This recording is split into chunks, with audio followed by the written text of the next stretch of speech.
Amaka was a single mother who lives a tough life in a one-bedroom apartment with her two boys, Obinna and Udoka.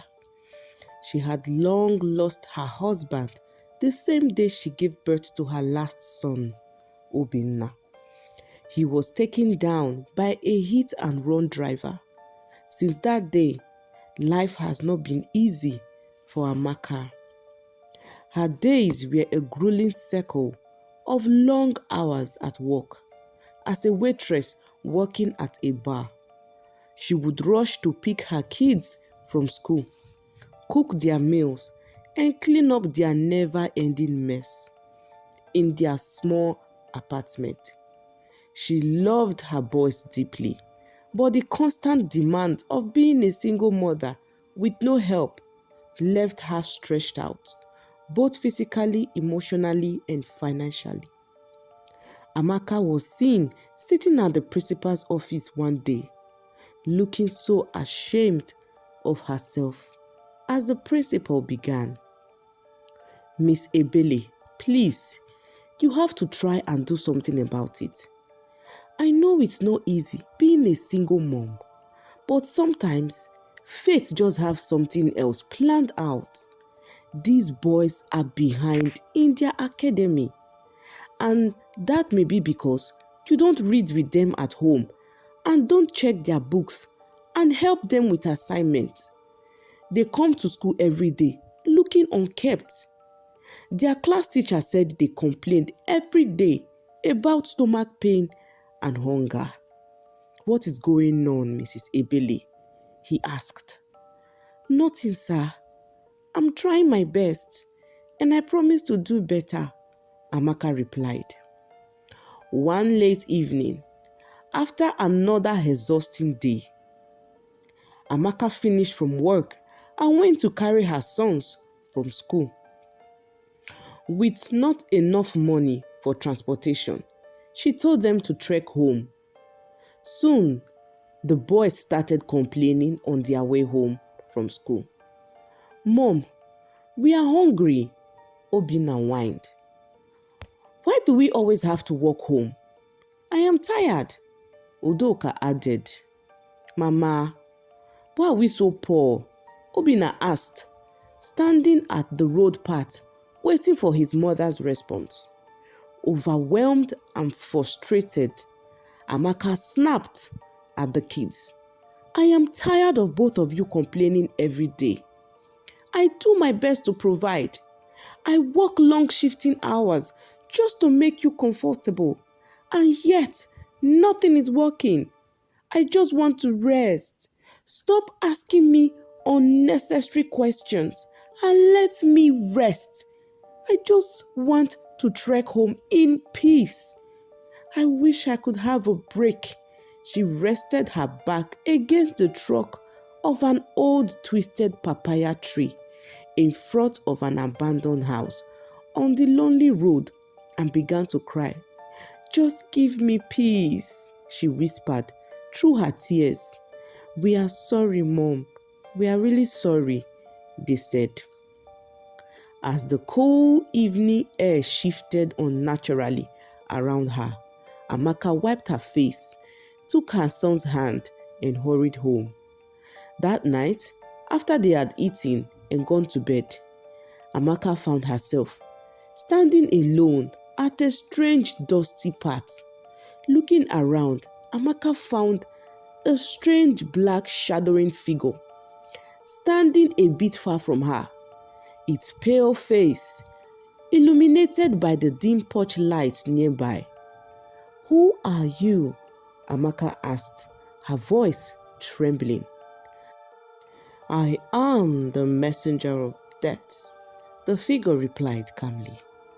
"You asked for peace, and I have come to give you peace. Your wish has been granted." Amaka frowned, unsure if this was some cruel joke. "What do you mean?" she asked. "For the next 24 hours, if you wish and so desire to rest, trade your motherly role with me. and your children will sleep undisturbed, cared for by death itself. You can use the time to rest, live, and reclaim yourself. And then, after 24 hours, they will return to you, the figure explained. I am tired indeed. But who sent you? Amaka asked. You called for me. You wished for me, and I am here. I don't want to trade my motherly role with you. I need a break, yes, but I would rather spend the time with my children that puts them into a deep sleep in the cold hands of death. The figure, looking straight into Amaka's eyes, replied, Call for me whenever you need me, and then disappeared. Amaka looked around and saw that she was standing next to the papaya tree from the narrow road path that they took towards going home that evening. She gasped and immediately woke up. It was a dream, Amaka said. Ah, thank God. Days went by and Amaka kept doing her best, still trying to make sure she goes to work, take the kids to school, do the house chores, and find little or no time for herself. The boys were still behind in class academically, and nothing was changing. One day, Amaka stood in front of the mirror in their one-room apartment, looking at her reflection with self-pity. She soon sat down and started crying. Then she told herself, I need a break. If I want to continue, I need a break to rethink and plan. I need a break. She stood up and went to bed. Before shutting her eyes, she whispered, I am willing to trade. Then she slept. And once again, she found herself at the narrow path under the papaya tree and the shadowing dark figure in front of her. I am ready to trade my motherly role with you, on the condition that nothing should ever happen to my children, Amaka said. That condition is left for you to handle. I will give you 5 times to trade with me. Any more trading after 5 times, and they will forever sleep, the figure replied.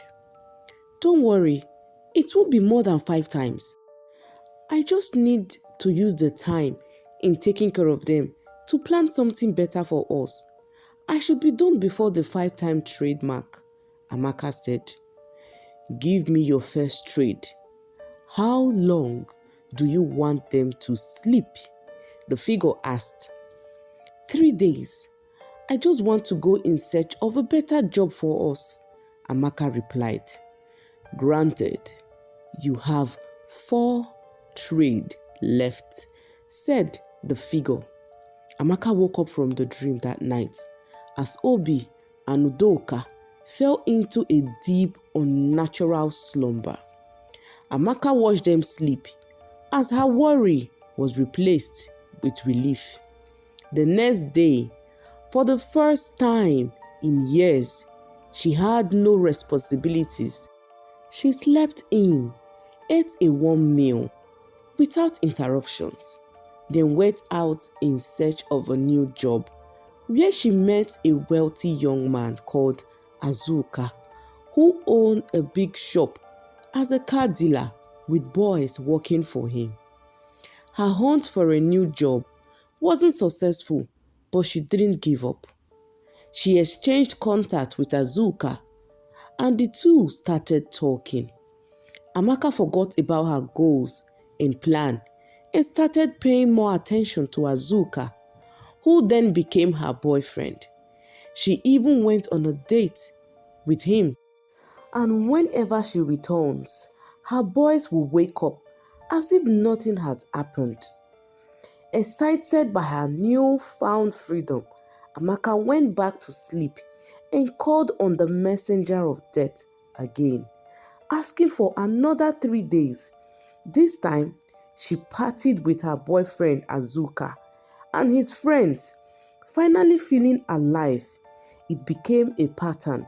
Every week or so, she would summon the strange figure, putting Obinna and Udoka to sleep to enjoy her personal time, as these were things she hasn't done in years.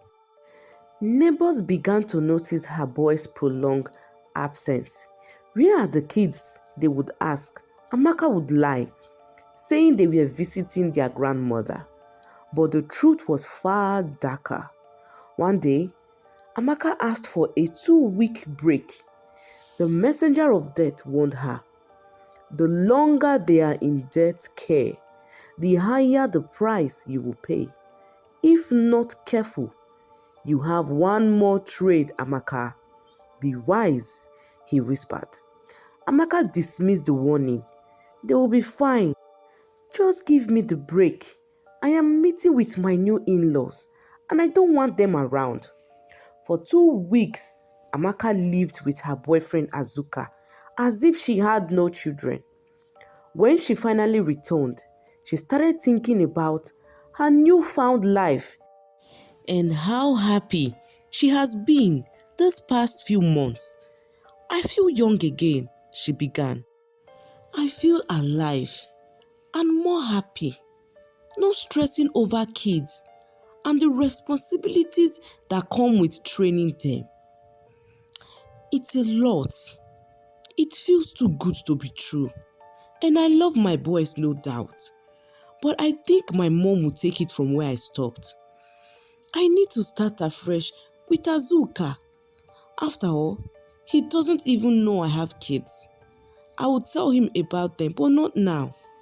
The next day, Amaka started getting the boys ready to leave for the village. When Azuka called Amaka that he was on his way to their house. Honey, why didn't you tell me on time so that I will make provision for you now? Amaka asked. I was around the neighborhood and decided to just branch. Azuka replied. Okay, I'm at home. See you soon. As soon as Amaka dropped the phone, she hurriedly called out her boys. Obinna Nudoka. Ma, they responded. Oh yeah, follow me to the bedroom. On getting there, she said, now, both of you, hide under the bed. A bad man is coming, and I want you to hide. Without asking any questions, the boys slipped themselves under the bed. And then Amaka went and lay on the chair to sleep. In order to trade again for the 5th time. And when she woke up, she went to check on the kids under the bed and saw that they were far asleep. She jumped in excitement. Few days later, and Amaka took the boys to their grandmother's place in the village as she began. So Mama, like I told you on the phone, you are going to be in charge of them for now until after my marriage with Azuka. I will come and take them, I promise. Mama replied, you are keeping your children here, Amaka, because of a man. Your father, your late husband, would be so disappointed in you. Mama, stop it. Amaka frowned. Please, don't involve my husband in this matter.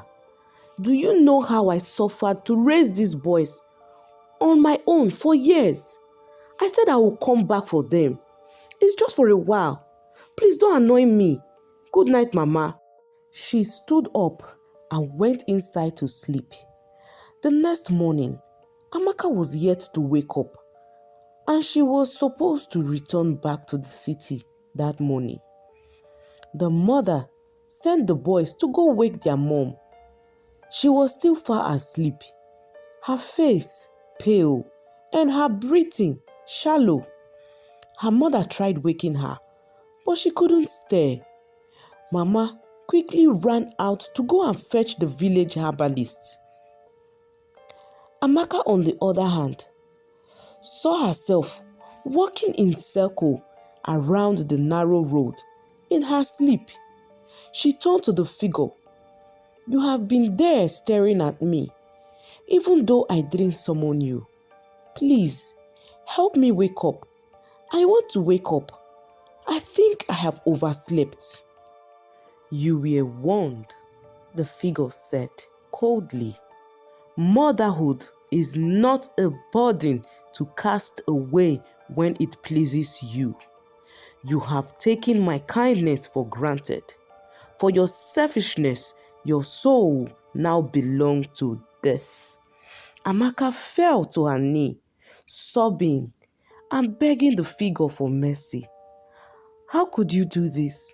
I only made 5 wishes. I didn't use more than 5 wishes. Where did I fault?" "You faulted when you started trading out of greed and selfishness for your personal desire." On the other hand, the herbalist told Mama that this was no ordinary sleep. "Go find help from people that are far stronger," he said, because he was nothing but an ordinary medicine man, and that what Amaka was going through was far beyond him. Her mother ran to call their village pastor, who returned back with Amaka's mother, intervened and started firing prayers. He prayed over Amaka and the house, sensing an ominous presence. As the prayer grew louder, the messenger of death appeared, anger flickering in his otherworldly eyes. The pastor, stand fast in his faith, prayed fervently, pleading for her life. Shadows flickering around, and the messenger of death relented slightly and disappeared. Whilst still with Amaka in the other realm, he said, "I will release you." His voice like the wind through dead leaves. "But you will carry the weight of your actions forever." With that, it disappeared, and Amaka woke up, confused to see a pastor in front of her and her mother holding her children, knowing what had happened and how she had just escaped death by God's intervention. From that day on, Amaka devoted herself to her children. She realized that while motherhood was overwhelming, it was also precious. She apologized to her boys, who didn't know or understand what she was talking about, vowing never to wish them away again. She thanked her mother, who brought a pastor that intervened on time. She decided to see if Azuka would still be interested in her if he finds out that she had kids, because she promised to make sure never to leave their side again for anyone or anything.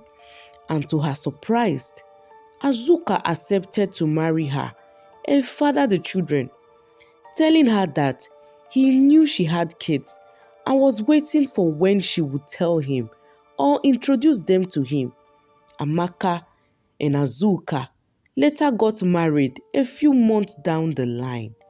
The moral of the story is that parenthood is a demanding journey, but it is also filled with irreplaceable moments.